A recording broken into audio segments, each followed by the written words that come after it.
अस्सलाम वालेकुम पाकिस्तान। आज इस मुल्क की आला अदलिया ने इस मुल्क में इंसानी हकूक़ का जनाजा पढ़ा दिया है। मैं थोड़े से आपको डिटेल बताऊंगी कि जब मिलिट्री ट्रायल का फ़ैसला आया था, सुप्रीम कोर्ट ने मिलिट्री ट्रायल्स को कलअदम करार दिया था, तो हम पेशावर हाई कोर्ट गए थे। हमने हेबियस कॉर्पस और 187(2) की पिटीशंस की थी कि सुप्रीम कोर्ट ने कलअदम करार दिए हैं ट्रायल्स, तो आप उन लोगों को वापस सिविलियंस अदालतों को हैंड ओवर करें। तो आखिरी तारीख पे पेशावर हाई कोर्ट ने बहुत स्ट्रिक्ट स्टैंड लिया और उन्होंने कहा कि जी अभी तक आपने उनको वापस क्यों नहीं किया, और अगर सुप्रीम कोर्ट ने तो स्टे भी नहीं दिया, वो आप इनको वापस करें। तो मिलिट्री की तरफ से कहा गया कि हम फोर्टनाइट में पॉलिसी बनाते हैं और इनको वापस हैंड ओवर कर देंगे।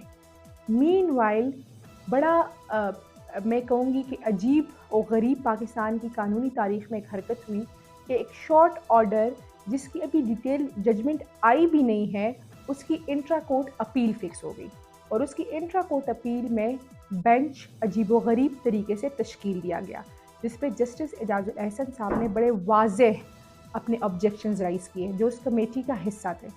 फिर जब वो बेंच तश्कील हुआ, उसमें सीनियर मोस्ट जजेस नहीं थे और आज उस बेंच ने पहली सुनवाई की।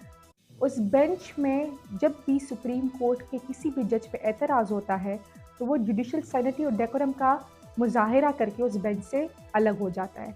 लेकिन चूंकि ये एक मखसूस एजेंडे पे थे, तो आज उन्होंने वो डेकोरम और सैनिटी का भी मुजाहिरा नहीं किया और अपनी इज़्ज़त नफ्स को बलाए ताक रख के उस बेंच में बैठे रहे कुछ जज हजरात और उन्होंने वो केस सुना।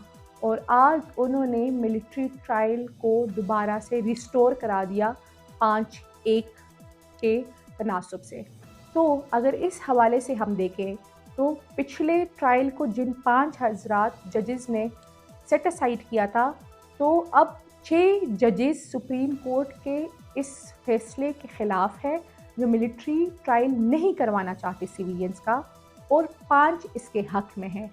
तो कैसे अब मिलिट्री ट्रायल होगा या उसको शुरू करेंगे, लेकिन सुप्रीम कोर्ट ऑफ पाकिस्तान ने आज जो हरकत की है, जो आज उनने इंसानी हुकूक़ की पामाली की है, तो उसमें ज़रूरत है वक्त की कि एक लार्जर बेंच तश्कील दिया जाए और वही ये फ़ैसला करे, क्योंकि किसी भी मुल्क में शॉर्ट ऑर्डर पे शॉर्ट ऑर्डर नहीं होता।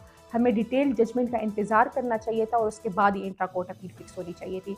अब अगर इंट्रा कोर्ट अपील फ़िक्स भी हो गई है तो बेंच को फुल बेंच होना चाहिए था। लेकिन आइन की ये जो धज्जियाँ उड़ाई जा रही है, कानून को जो पामाल किया जा रहा है, तो इससे बेहतर है कि मार्शल लॉ लगा दी जाए और इंशाल्लाह आने वाले दिनों में हम इसकी भरपूर मज़म्मत भी करेंगे और इस पे भरपूर मुज़ाहमत भी करेंगे। ये नहीं होगा कि इस मुल्क की आला अदलिया सहूलतकारी के तौर पे पेश की जाएगी। बहुत शुक्रिया।